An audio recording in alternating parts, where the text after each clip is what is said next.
people will come up and be like, yo, can you like teach me how to DJ? Can you teach me how to do this? And like thinking it's gonna be like I say one thing, it's like, oh, I got it. Like I know exactly what you're talking about. And no, it's like you said, it's more to it. You're like I said, you're reading the crowd, you're finding the next song, you're thinking 3, 4, 5 songs ahead of like, cool, I'll go into this, but then I'll go into this, and then I can take this here if I want to go here, but then I can go here. Okay, should the energy come up more? Yeah. Do I need more of this? How's it sound overall? Do we need a little more volume? How are the lights looking with this?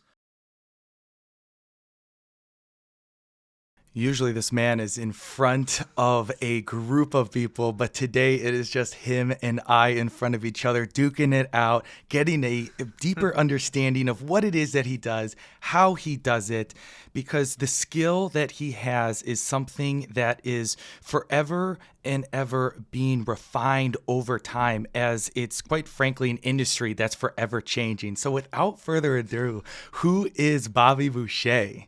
With an intro like that, definitely a DJ, obviously, music producer, somewhat here and there, trying to get better at that. Dot connector, tastemaker, I guess, whatever, and just, I don't know, kind of whatever else.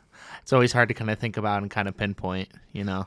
Absolutely. And I think what's so special is that you have a passion for what it is that you do. And that goes back through time. And speaking about going back through time, I saw that you just posted on Instagram of your buddy doing the promo video for something that you were doing. Talk more about that. Yeah, so I just posted a promo. So today's like Wednesday, this upcoming Friday, I'm doing my friend Glenn Infante's art show.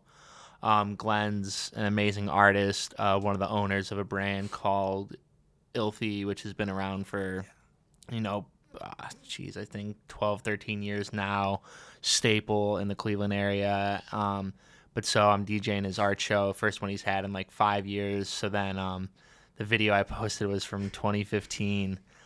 Me and him were just hanging out, and at the time I was throwing a birthday show for like myself, and we were just kicking it, and then he just ended up like cutting like a very spontaneous like promo video for me for it, to where then like that's what it's from. So now I don't know, me and like just the kind of person he is, he likes to joke, he has tons of memories like that with other people, but just something that to promo me being there playing music, of like he told me I was like the first person he texted to come like DJ and everything. So just a wholesome moment of us from some years ago. And I think what I find so beautiful about that is the fact that you are continuing that passion in the work that you're doing today. Yeah. I feel like it's far too often people are not able to continue the passions that they have and moving forward with having the impact that they can so gratefully have a positive impact on people because life, because of maybe things that are out of their control, or maybe it was because they didn't have the grind within themselves to push forth and get that stuff done. A lot of the times people just don't know where to get started. They're like, well, I don't even know where I should start. No matter what it is, like whether it's like music, sports, whatever, but like it's literally you just got to just pick a spot and jump.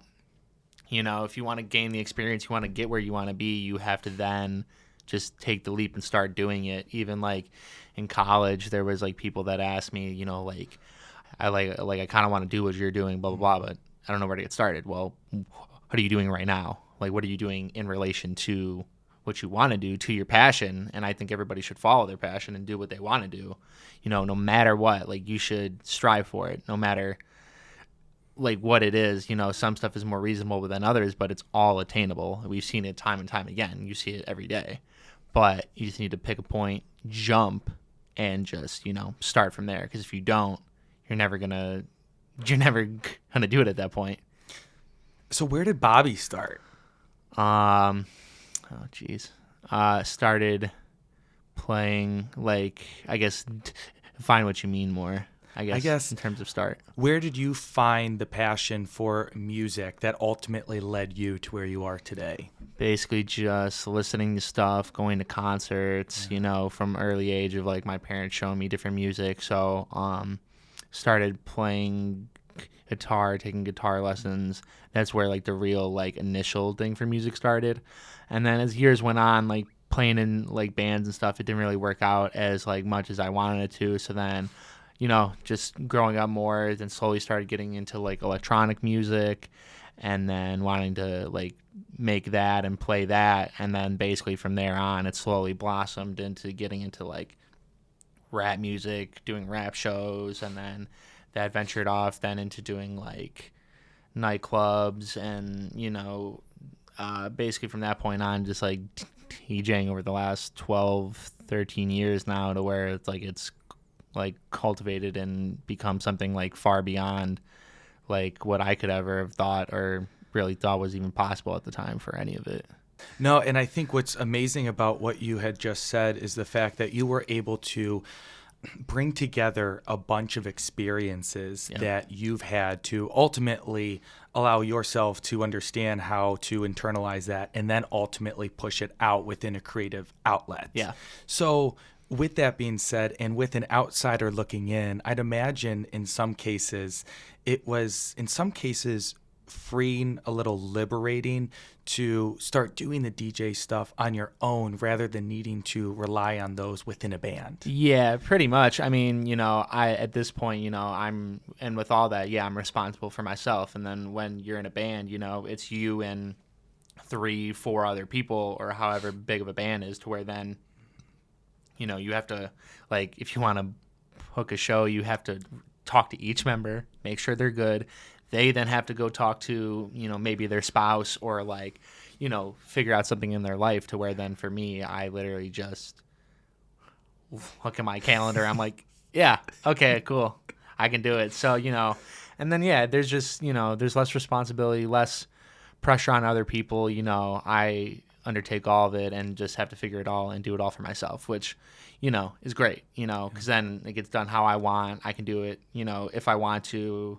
Or, there's nobody really to fight with. And, like, I don't have a manager or anybody. Like, I'm my own manager. Yeah. So, luckily enough, like, I can handle it all, even when it is pretty intense and there's a lot going on. But for the most part, like, I'm able to focus and kind of push through all of it still. And I give you credit for that because in the, was it Politely Dangerous podcast that I was listening to? Out leak. I was listening and I had heard you mention that you were at, I think it was like a hookah bar or something and doing the DJ there. And you were like, it was like a 70 or college. Yeah. And it was like a $70 or $80 gig. Yeah. And it's like, I'm sure in some cases that was a stepping stone or part of the foundation that you have built upon yourself to have the identity that you do today. Yes. But a lot of people today are seeing you at Goodnight John Boy and they're seeing you at Forward. And I'm sure that people do give you the respect that you deserve, but they just don't know exactly everything that you've been through over the years. Well, I think especially now, given that and like the day and age now of whether it's TikTok or just you see all these other people around you, we all do the comparison game. We want to be at that level, at that spot. And some people don't think like it takes like some people for a lot of these big artists, they've been around for years and then but some people are like, oh, like they just came out of nowhere, like they just blew up, blah blah blah, whatever. It's like, no, like these people have been at it for 10, I don't know, 15 years to now they're finally getting that recognition, and like a lot of people, they want the instant gratification right now, when in music and like DJing or whichever, it's not instant gratification always. It's stuff that you'll do that'll then build up to like what you do now. So like your example of the hookah bar, I'm in there for 6-7 hours, I can't remember, playing and for $80, which is like nothing, especially now comparatively, where now like I'm fortunate enough I can show up for 2 hours and blow that out of the water. But yeah, it took multiple nights of that, multiple nights of like playing in front of nobody, like trying to sell tickets to shows to where like I couldn't get people to show up, and then I don't make any money, I lose money, whatever. So just slowly it's still earning your stripes. Yeah. And I think that's something important that everybody should have to do, in some sort of capacity, to where then you learn to respect the game and like the rise, because it's the faster you go up, the harder, like the quicker you'll come down, to where like, I like I said, I'm like 12, 13 years in, and as of the last few years, I've been fortunate enough to start to travel, do big things, have opportunities of working with people that I never thought of, or, and slowly growing and doing more and more and more. And, it took all that time, but I was at the bottom, like literally nothing. And now, it's something more substantial now. And I want more. I want to keep going and continue to grow. And all that happens with doing the lower level stuff is you learn, you cut your teeth, you gain the experience to where you get in oh shit moments, and you're like, what do I do? And then you've had that experience and you're like, no, I know what to do, to where you don't have to blank out. You're not a deer in the headlights, to where then it could cost you the whole job, or like hunch more stuff. I don't know. It's fascinating just to see like what different people look for out of it, and like, everybody.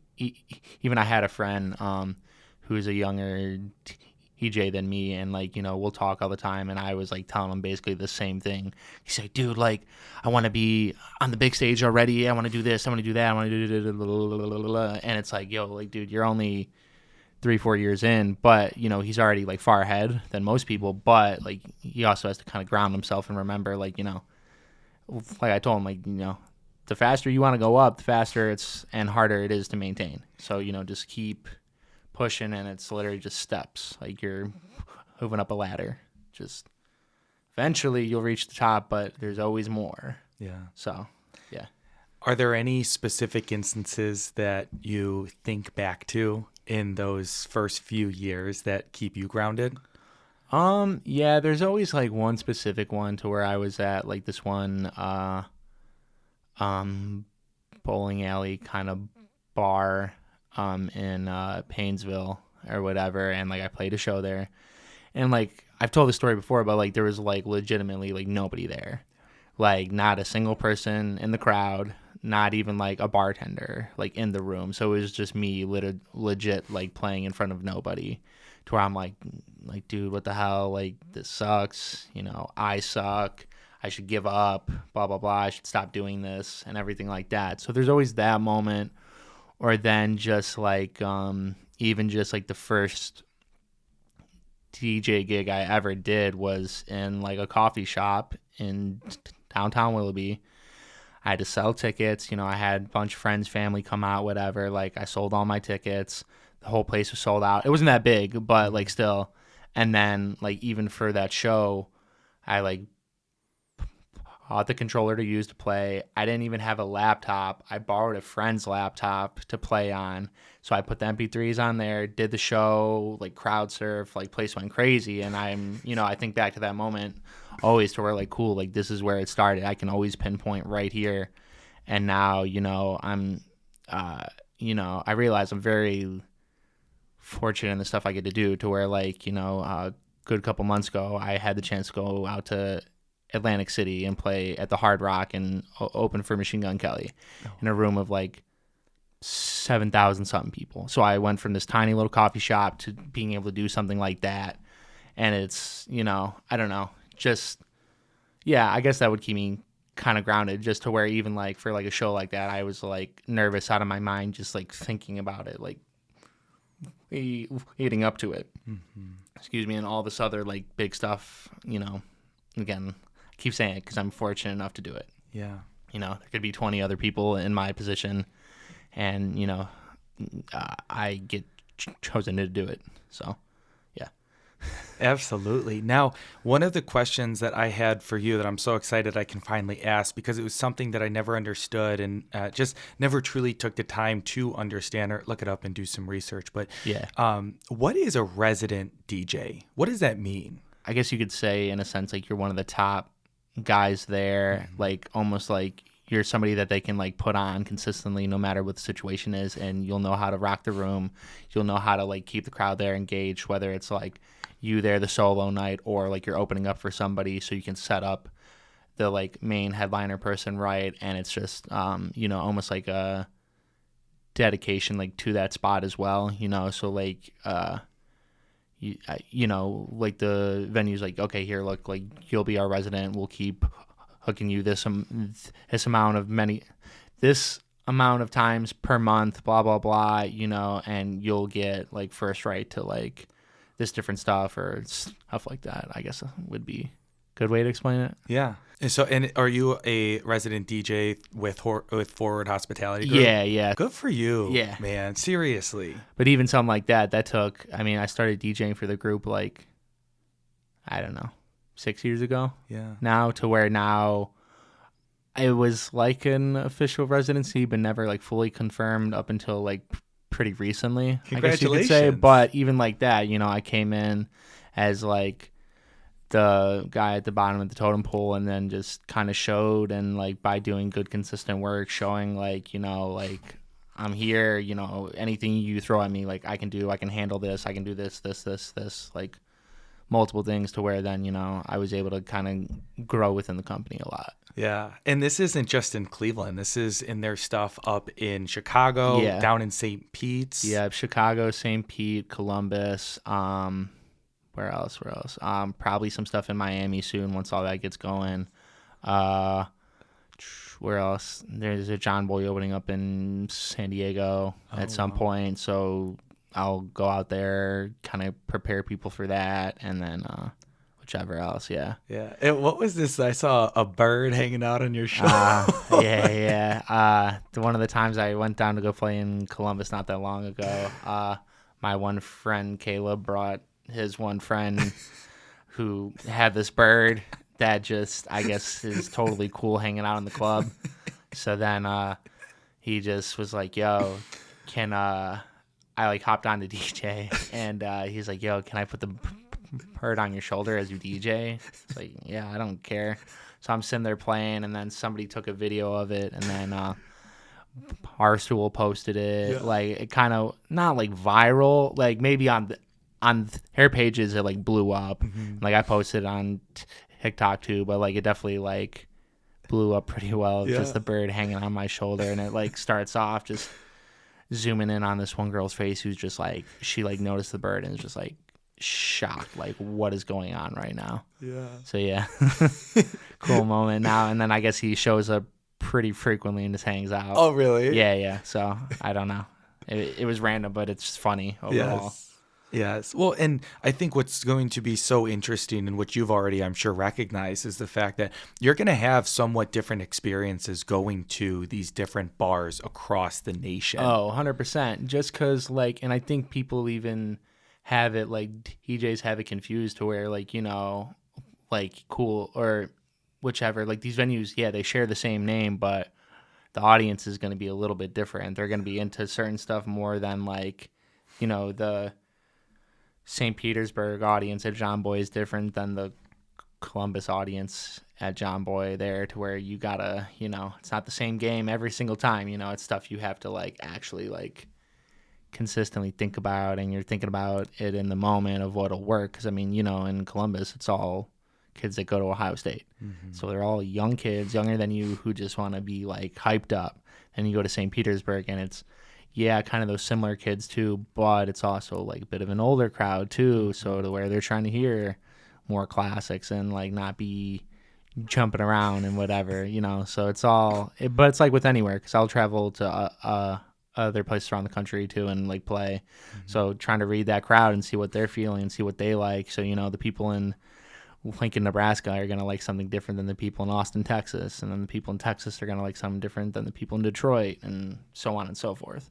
Is there a strategy to go ahead and read the room? Yeah, I mean, there is. And then even just like leading up to wherever I'm going, Yeah. you know, I have a decent amount of connections of other DJs and friends in these markets, or I'll talk to maybe the person that's booking me, and I'll do the research. I'll be like, hey, what is working? What is not? What do you want me to stay away from? Yeah. What is okay? You know, just ask, because then I can prep in my mind, and then I can think through. Like, obviously, there's the simple, like, given songs you can play. So, like, No Hands, or, um, I don't know, insert some other, like, really popular song. There's always, like, the staple ones, but then also you want to know where you can take it. Like, okay, do these people like more rap music? Okay, well, the venue doesn't really want a lot of rap music, maybe. So, okay, cool. Let me kind of go this direction with it, mix it in here and there, keep it jumping around. So it's real time feedback that you're trying to get and read from people. Yeah. And that's what a lot of people don't understand about DJing. They think you're just playing songs, which sure, that's part of it, but then also you're playing the songs, you're reading it like a whole night, you're reading people for hours on end and trying to see where you can take music, introduce new stuff, play familiar stuff, and just, you know, keep a good energy going throughout the night. And just, it's the hardest thing to read people. 100%. You're reading body language, you're reading the vibe that they give off. So I'll play one song and I'm like, this could be iffy of how they react. I'm like, okay, let me have like a backup one ready, to where then at that point I know if this one doesn't work out, I can cut it and go into this, save it, and reel them all right back in. Yeah, I think that is such a powerful ability, because when you think about it, curating a playlist that a group of people can all rally behind Yeah. is it's not an easy mission, and there's a pace that you have to follow. There's just the simple fact of you're trying to keep everyone at a perfect level as you're mixing the songs together to keep the flow going. We did that, and you're creating like a peaks and valleys throughout the night, to where like you bring the energy up, keep it going, but then at the same time, you want to have a point where you kind of bring it back down, then allow people to breathe. Because if you're just going like at a full 10 the entire night, yeah, not a bad thing, and that's kind of like what they want in like Vegas and stuff like that. But eventually, you know, you want to give your people a break, a breather. You know, even like if you slow it down a little bit, play a good like sing along that's still fits within everything, but what it can do, it'll send people to the bar. Then they're spending more money at the bar, and it's all like a science at that point. But, you know, naturally, if you're at a 10 for 2+ hours, you want a break. Like, you can't breathe. You're like, oh my gosh, like I'm like sweating, like whatever. And, you know, there's some people that can hang that whole time, but you want to give people that chance to where if they want to take that break, they can. And just, you know, like I said, peaks and valleys throughout the night. Bring the energy up, bring it back down a little, regroup, reset, blah, blah, blah, go right back up, you know. And it's just like a gradual climb where you could shoot right to it and just keep it all over. Because even when you were at John Boy, like what, that was like a week and a half ago now? Yeah. Or whatever. Or, yeah. Like, did you kind of notice that or feel that? Like, you know, you could feel energy go up, and then it would go like one way, and then... Absolutely. And that's why, I mean, so quite frankly, prime example as to why I love hosting this podcast, to be able to talk to people about what they're good at and how they do it. Because like I literally just explained it in a way where it's like, oh, you want to keep people at a pace. And it's like, no, you really don't. There's a method to the madness, and you're following a path, but it doesn't mean that it necessarily stays at the same pace. And I guess after having that been brought to light, it's become so much more apparent. And because of that, I'm just like, wait, you're so right. That's so true. Yeah. But so furthermore, you are able to curate an environment that is appropriate for the crowds in which you are entertaining. Yeah. Well, then also, I mean, like the other part of it is, you know, it's a game, because you're not going to hit everybody and get Yes. what everybody wants. And so, you're going to have the people that are going to be like, yo, this sucks, blah, blah, blah. People, especially nowadays, people will let you know. They'll put the Snapchat thing on their phone, like, you suck, or like just like a visual like thumbs down, or just like be like whatever. And like, it just is what it is. You're not going to please everybody, but at the same time, it's like, yo, give it a couple minutes and there's probably going to be something you like. Or, I think a lot now is people just like, it's a big thing that's just kind of ruined it is like everybody has access to streaming. So now people don't understand DJing and how it works, which is fine. Like, I think as DJs, we also have to remind ourselves of that, because a lot of dudes will go on Twitter and complain about requests or just people in general. So we kind of got to keep in mind that, these people don't know how this thing works. They think we're playing on Spotify or we have every single song in the world when we don't. Yeah. But also the people need to, I guess, have their own like self-evaluation to where, they also need to understand their conduct and how they're acting. Because if you're going to be mad at me and like swear at me because I didn't play your song and get all mad, like, that's fine. I'll just tell you to please leave, because I don't really care. Like, but there's a way to go up and ask for it. Or even at John Boy, people come up all the time and they want to hear like rap music. Mm-hmm. And we don't. That's just the whole vibe of the place that we're going for is that retro feel, sing along, whichever, like that. And just rap music just doesn't fit into that. Yeah. It's just not what we do. So then I have to break it down to some people because they'll ask for it. And I'm like, yo, like, nah, like, you don't play any here really, besides like maybe like some like 90s stuff or like stuff that like would fit more in. Like modern like rap music just doesn't fit in. Right. It's not a bad thing. You don't have to have everything at every single space, especially a space that's so curated like that, And so I'll break it down to them like, yo, like, how long have you been here tonight? They'll be like, oh, I've been here for like the last like 2 hours. And I'll be like, okay, have you heard anything remotely close to what you're asking for? And they're like, no. I'm like, yeah, so see, like, it's just not, that's just not the current vibe that we're doing here, Mm-hmm. Catch me over here, I'll gladly do it. Yeah. Don't care. But here, it's just not the vibe. And they're like, all right, yeah, you're right, blah, blah, blah. Yeah. So it's just educating at the same time, as well as, like, trying to keep your cool about it. Yes. Well, because you're constantly having people, coming up to you asking for something. And meanwhile, you're already trying to do 800 things all at once. What would you say is one of the most like common misconceptions in regards to the DJ world or what it is that you do?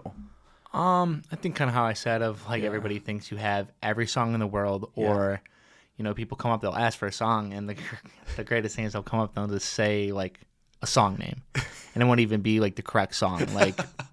Like for instance, like, so take In a Club by 50 Cent, Go Shawty, It's Your Birthday. They'll sing that line. Yo, can you play that birthday song? Go Shawty, It's Your Birthday. And I'm like, you mean this song? They're like, no. Yeah, is that song like called like In the Club? Yeah. So like, so they'll just kind of just stuff like that, because like people will come up and they'll just say the name of a song, thinking I'm gonna know instantly. Right. Which sure, maybe most of the time I do, and like I'll mess with people. I'll just be like, who's it by? Just to like confirm sometimes, and they're like major like here in the headlights moment. They're like, I actually have no idea. I'm like, well, if you can find that out, like, maybe. So then they'll go do it and they'll find it out. I'm like, all right, like, let me see, whichever. So I think just, that we know every single song ever created, especially like super obscure ones, or then just, that it's, I guess that it's easy. Yeah. Like I said, most people think it's just playing music, which sure, that's like maybe 50% of it, maybe 40%, and then like the other like 60% is, you're having to do a bunch of back end stuff. So you're constantly trying to look for new music that actually works, and it's hard now because a lot of new music doesn't really work, or it does, but it only lasts for like 30 seconds and then something new. Yeah. So finding new music, staying up to date. If you're a traveling DJ, so trying to figure out all your travel stuff, booking flights, managing that, getting new gigs. maintaining like your equipment, trying to book enough gigs to where, if you're full time, that's all you got. So if you don't DJ, like you don't work, stuff like that. Trying to think what else. I don't, it's, yeah, that or like how I said, like you're reading crowds, you're reading body language. Like, anybody could play a hit song. Like, hit me a hit song that you think would work great in a club. Great in the club. Let's see. I'll be honest with you, dude. I listen to so much indie music, and I just delegate all that stuff to you guys when you go there. So Whichever. I can't even list one. But even that. So say, like even in that moment, you're trying to think of a song, Yeah. and then your other song that you're playing is about to end in 30 seconds. Yeah. Now you got to find something else. Yeah. So, and what's funny is to be fair to myself, no song that I'd recommend would probably be useful because a lot of the popular music that I listen to comes from TikTok. So it's only those like short 30-second clips, snippets that you were just talking about. Yeah, so that's, like I said, that's another current challenge is like people want to hear the TikTok songs, Yes. and then it's only 30 seconds of the song that If really that. matters. Yeah, If that. 5-10 seconds, whichever. But Yeah. like now people want to hear that in the club, or they think they do, and then you'll play it and they just don't react, and then you're like, all right, well, now what? Yes. Now I got to quickly move out of this, figure out something that's kind of bring you back. And it's just, a lot of that new music doesn't have a lot of staying power, or not a lot of it's like upbeat or makes you move. Some of it's like kind of more sad, it's lower tempo, or it's just like it has no energy. Yeah. And people are like, no, I want to hear that. And then you play it and they don't do anything. They just stand there and they're like, oh yeah, nice. That was and it. then cool.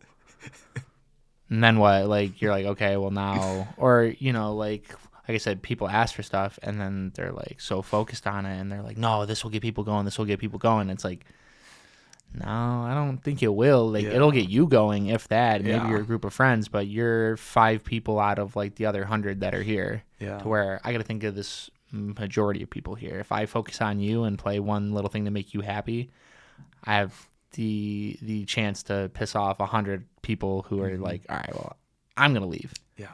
And then what? You're the only 5 here, so you try to, you want to make everybody happy as much as you can and try to fit it in where it makes sense. And if it just doesn't make sense, it just doesn't. I want to take a moment to dive into some of the intricacies within DJing and specifically the mixing between songs that you're transitioning from and into. Because what I've always tried to figure out is there, are you able to utilize the beats in, are you able to isolate the beats from the previous song to go into the next song, or isolate the beats from the next song and like slowly fade it in? Tell me how DJs and yourself usually take care of that mixing. Yeah, so I mean now there's software being integrated into it now to where you can like pull apart songs and just pick the specific stems. So whether it's you just want the vocal from this song and then the beat from this one, and then you can isolate it with like the push of a button. So that's a lot of stuff, and a lot of guys are really like utilizing that now to create live mashups now. But like that's been going on for like years now of, you're taking the vocals from this song and then you're putting it over the beat of this song, so I mean, even for example, like you can look at, and it's similar in structure and sound, but if you take the new Jack Harlow song, Of It On Me, or whatever, it sounds like a motto from Drake, right? Oh, okay. Yeah. So when you go back today, you'll listen to it and you'll be like, oh no, I hear it. Like the beat sounds similar, bass line. And so, there's people that have already taken like the Drake vocals from the motto and put it over that Jack Harlow song, vice versa. Yeah. To where like stuff like that. But even like, it's all just about even understanding like musical structure and like theory in a sense, to where, you want songs that are in the same key, if you're going to blend them together, same relative like speed that they run at. So EPM. So if you have a song that runs at 105, you're not going to mix it with something that runs at 70 because it just doesn't make sense. It won't line up. So you want to do something similar.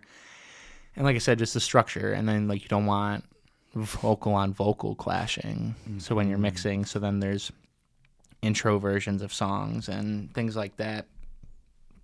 it's all an art too of how you mix it in and how you go from different like speeds of songs. So whether you're slow and then you're building it up and like, you know, you're using that energy. It's like the pace of a song also like creates energy. You know, house music, it's all at a faster tempo, so it makes you move, makes you dance. And like, you know, for instance, house music runs at like 128. Your, you know, heartbeat is usually, not usually, but like, you know, the thing from house music has come from like your heartbeat to where it's like that 4 on the floor rhythm of just, you know, whatever. And, you know, it gets you moving. It's, you know, it does something to you, you know, that's like anything.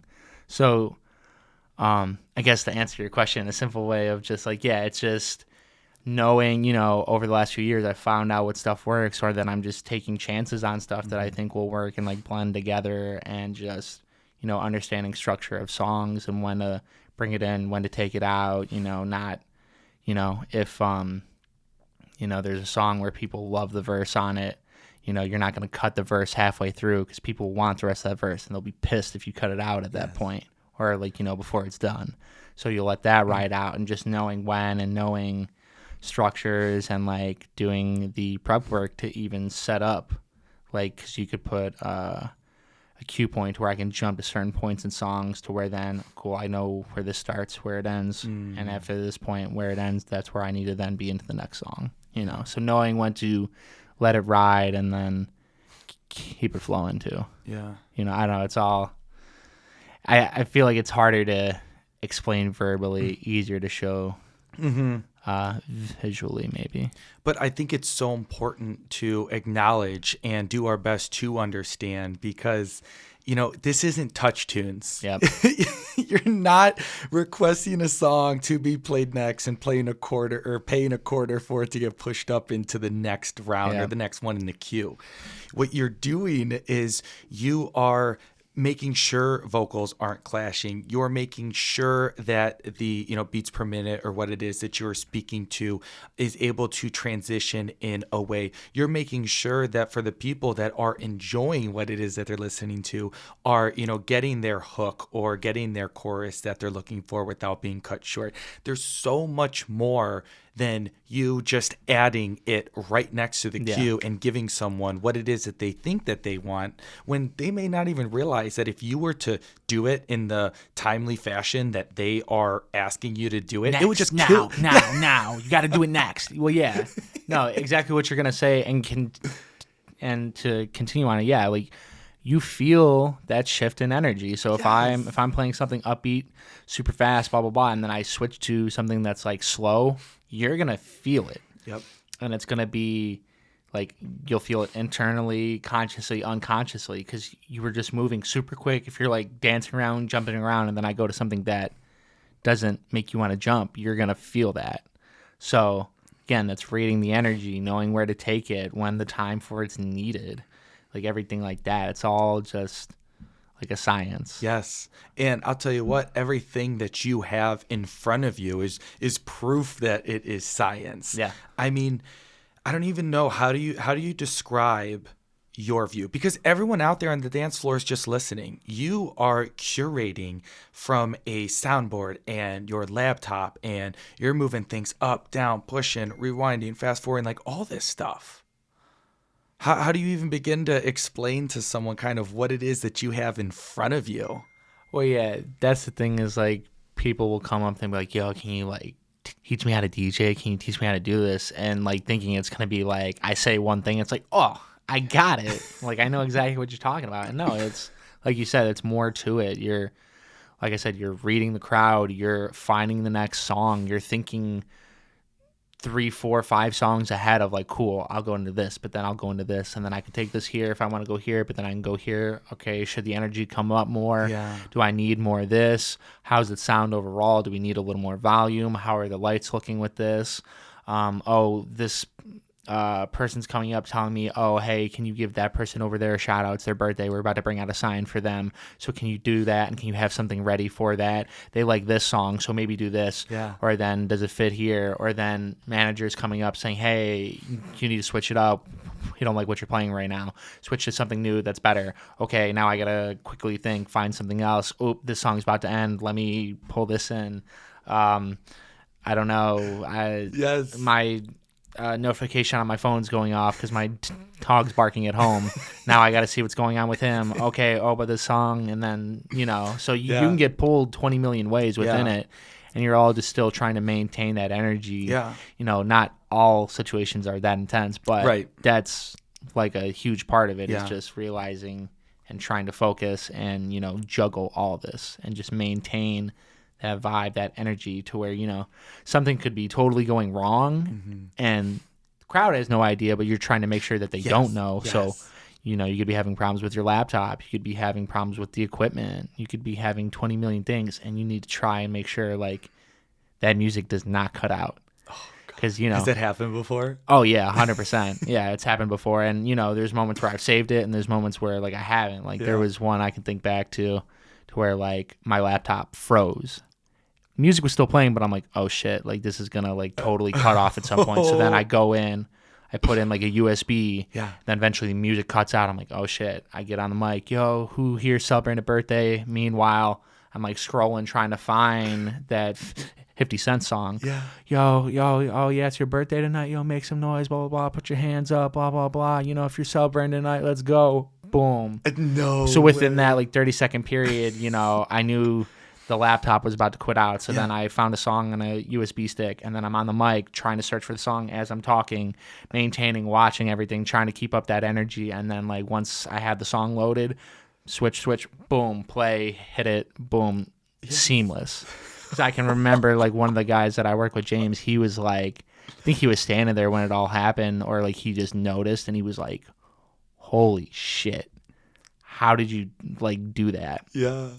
So just stuff like, but that's a situation where like, if you never experience that, you'll be a deer in the headlights and you don't know what to do. Yeah. At all. And it's like, no, you got to be ready in that moment to kind of realize and be ready to jump. Because if you don't, if you're somewhere like out and the music cuts off, what's your first instinct? Oh, I'm like, what the fuck's going on? Yeah. And then say it's out for like 2 to 3 minutes. I'll be like, yo, this sucks. Yeah, well, that, or then you're like, all right, well, cool, let's leave. Yeah, like, right. This is lame. Yeah. So, like, that's what you don't want. Because Right. then everybody starts to leave, and then Yeah. management and ownership's like, what the hell happened? Yeah. And, sometimes it's out of your control. Like, it could be on the club.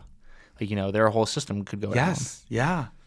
So you never know. Yeah. Oh my goodness. See, that's the kind of stuff where it's like, it's apparent. It's there, Yep. but it depends on how well you're able to get from that point of, emergency over to facilitating something that doesn't even look to be like anything happened. Yeah.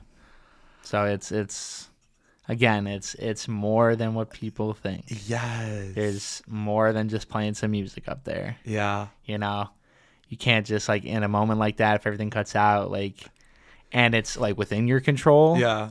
You can't just sit there and be like, well, I don't know. Mm-hmm. I'm just going to sit here. Like, if it's out of your control, like, it's out of your control. Like, Yes. Like, you can't really do anything. Yeah. But if it's something like that to where, like, your laptop goes down, Yeah. you got to be ready for something else.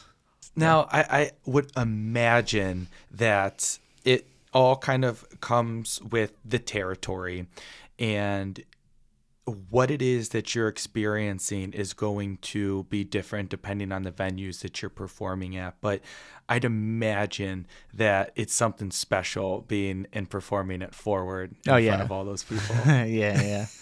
Yeah, there's definitely nothing quite like it. You're outside, right on the water, completely just in front of a sea of people who are like ready to just party and have a good time, and just trying to feed off all that energy there and like give the people what they want and just maintain it. It's definitely something else, especially here. Like, there's nothing else like that is here in Cleveland at all. You can go to Vegas, Miami. Yeah, it's all over. But to have it here, it's definitely something like truly, truly special. each time. They did such a good job. They did such a good job with everything that they've got going, both inside and outside of the flats. Oh yeah, 100%. And I can't get over how supportive they are for the community itself. Yeah.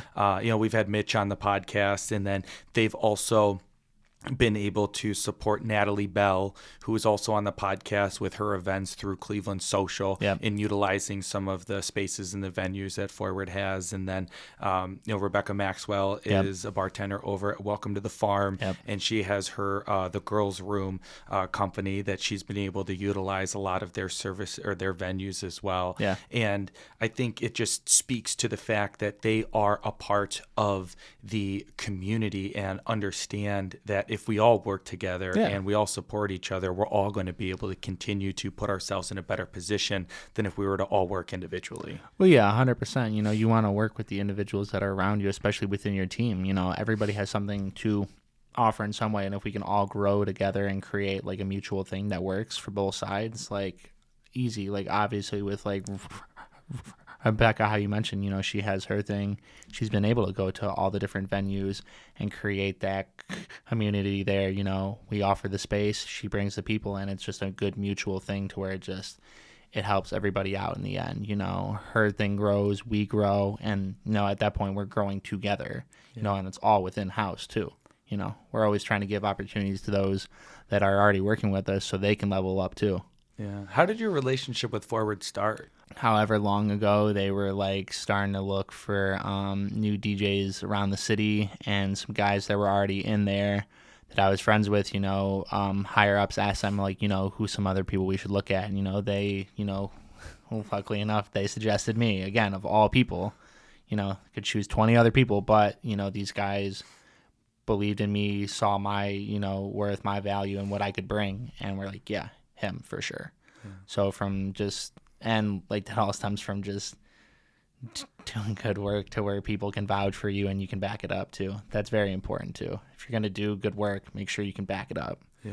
Because if people, anytime you vouch for somebody, you want them to do good and do right by you, like you make it a point, like, look, like I'm vouching for you. I'm putting everything behind you. So you always want to try to over-deliver in that aspect. And fortunately enough, I was able to deliver in more to where now I'm where I am.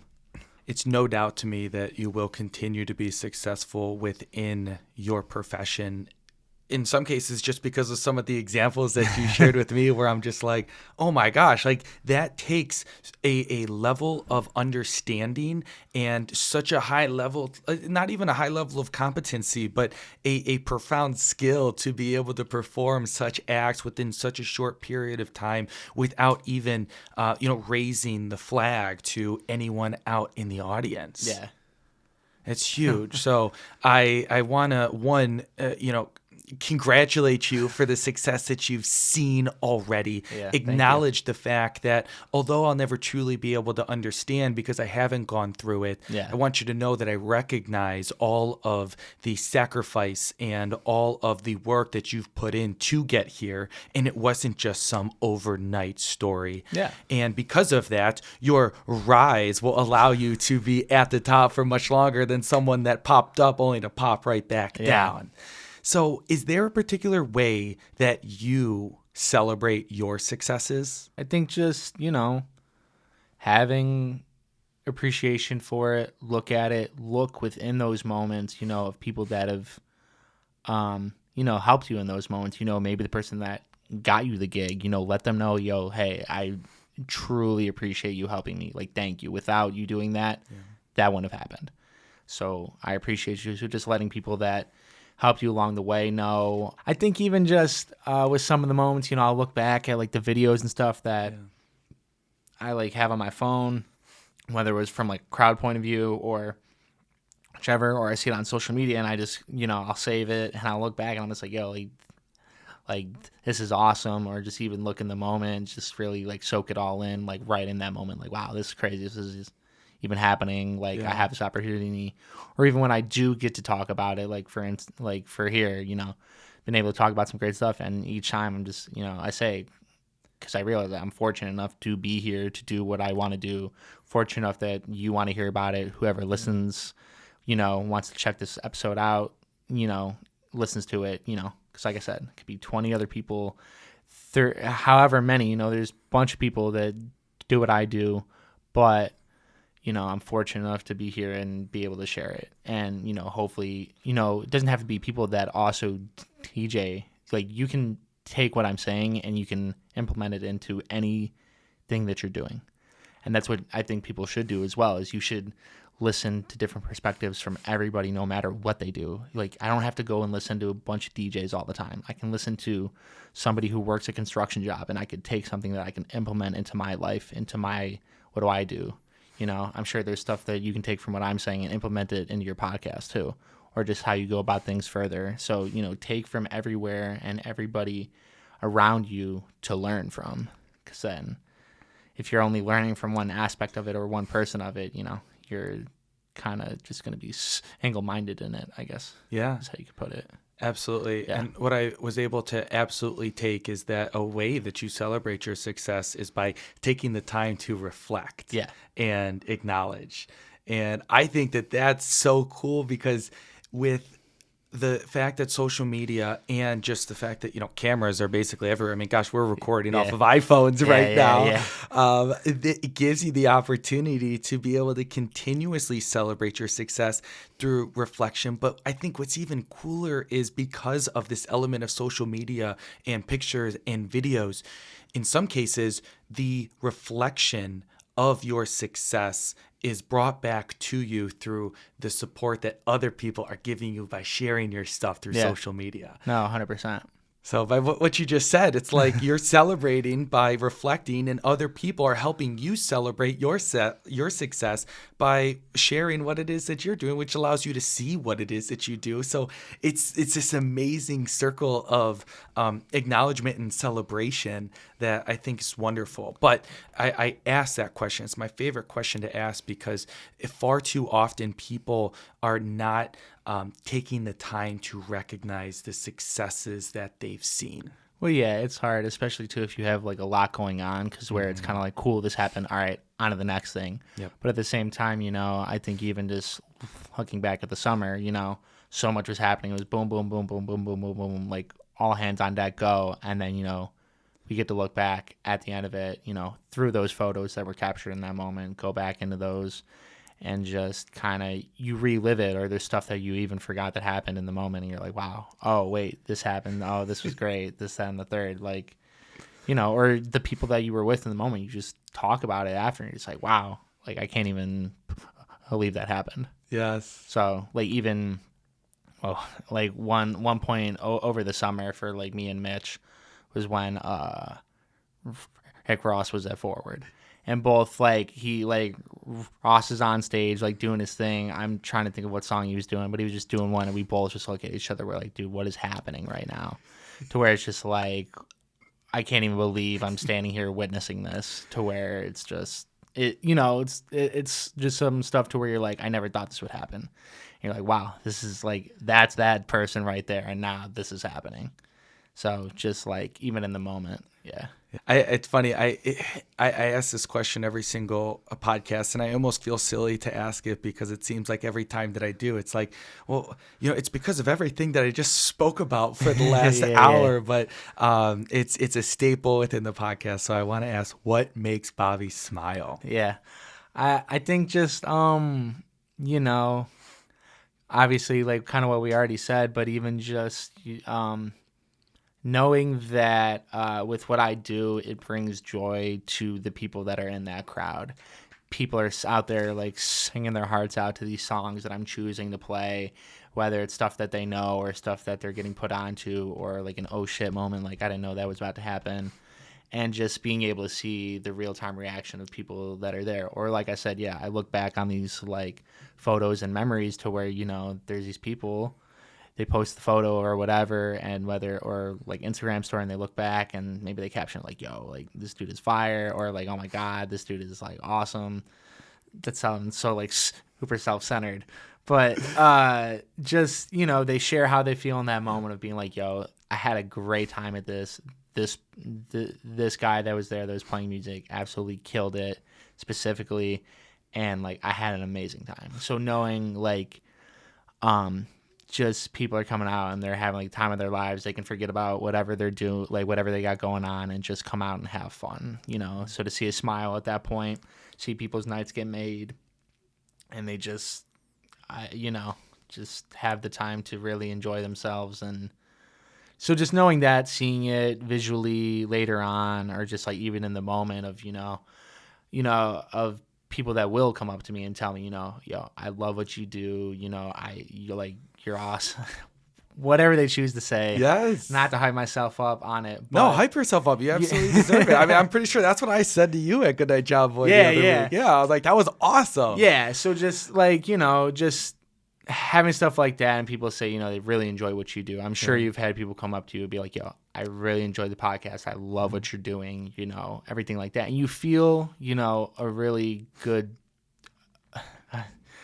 very redundant, a really good feeling within yourself when, you are given your flowers, or people, tell you they enjoy what you do, give you the recognition. Because we all do want recognition. We want success with what we do. We want to be able to just have a payoff for what we're doing. Sometimes, it can feel like, am I doing this? Like, is it growing? Is there more I could be doing? And, moments like that, people recognizing you, people doing whatever, and they choose to share it with you it's always a very special moment.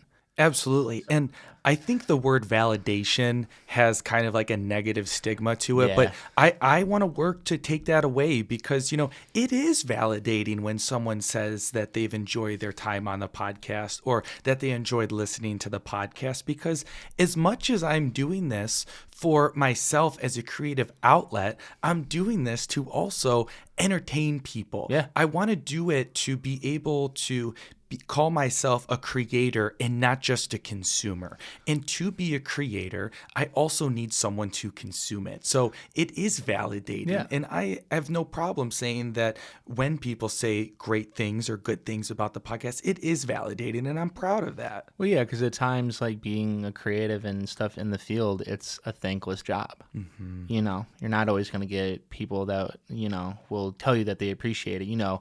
They probably do. They just haven't verbalized it. Yeah. But, the people that then do, you then get that validation. You're like, all right, cool. I'm on the right path. Yep. This is all worth it. Absolutely. Where can they follow you? Everything is at Bobby Booshay 216, Twitter, X, Instagram, Facebook, whatever, TikTok, whatever else I might be on. I don't even know at this point. Yeah. So, yeah, I would say that's everywhere. Awesome. Well, thank you for taking the time with us today. I appreciate it greatly. No, thank you for having me. I appreciate this. It's not something you had to do, so you chose to. Thanks, dog. Man, thank you.